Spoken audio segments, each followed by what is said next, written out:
The Bay Area is known for its music, sports franchises, progressive ideals, technical innovations, and civil disobedience.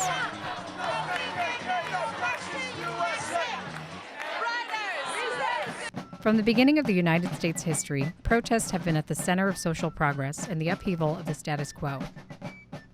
The original American protest, the Boston Tea Party. This act of dissent was a spark that ignited the American Revolution. Challenging current conditions in forms of strikes, walkouts, and protests have always been a staple in American history. But the biggest strides in social movements occurred in the 20th century. The civil rights movement had its roots deeply embedded in American history, dating back to the 1800s and the abolishment of slavery. But by the end of World War II, it started gaining national and international attention. In the mid-1950s and early 1960s, the movement was outgrowing its roots in the South and began to spread into popular culture and eventually reaching the Bay Area. Whenever word spread of a particular demonstration or violent incident involving social injustices, people of all races and backgrounds in the area put boots to the ground. San Francisco and its surrounding neighbors marched in solidarity with the movement. Meanwhile, in Oakland, police brutality was met with resistances from its residents, namely Bobby Seale and Huey P. Newton, who in 1966 formed the Black Panther Party for self-defense. The 1970s saw the rise of gay activist groups in New York and San Francisco, which held marches dubbed Gay-ins. These events evolved into what is known now as San Francisco Pride. Over the years, the city has been heavily involved in LGBT activism. The Bay Area has always been at the center of the most hot-button issues. Today, even though many natives have moved away due to tech gentrification, the Bay Area has maintained its rebellious spirit.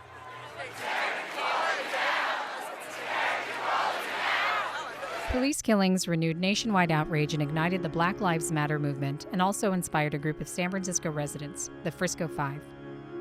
On the footsteps of the Mission Neighborhood Police Department, a hunger strike was held amongst the 5 protesters vowing not to break the fast until San Francisco Chief of Police was fired or resigned. You got presidential candidates on both sides of the aisle who are not talking about this.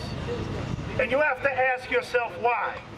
Because if they start to talk about it, then they have to be accountable for all the systems that they have been a part of that have led to the conditions that result in all these folks being shot.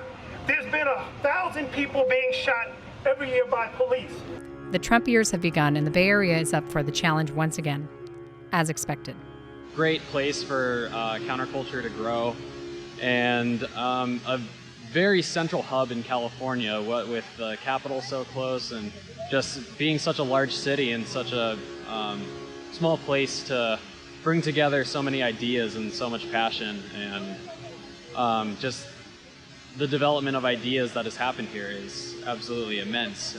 So for me, it's really important to really not stay on the sidelines anymore. I think it's every person's duty now to speak up. New ideas are being brought to the forefront. The fact that you can actually make your point, be heard, and not reduce yourself to violent tactics speaks volumes. Let this usher in the new wave of nonviolent protests. The Indivisible Guide has turned average citizens into leaders. Knew about politics, but was never really political. But when all of this started to happen, I was like everyone else, not only were shocked, but didn't know where to start.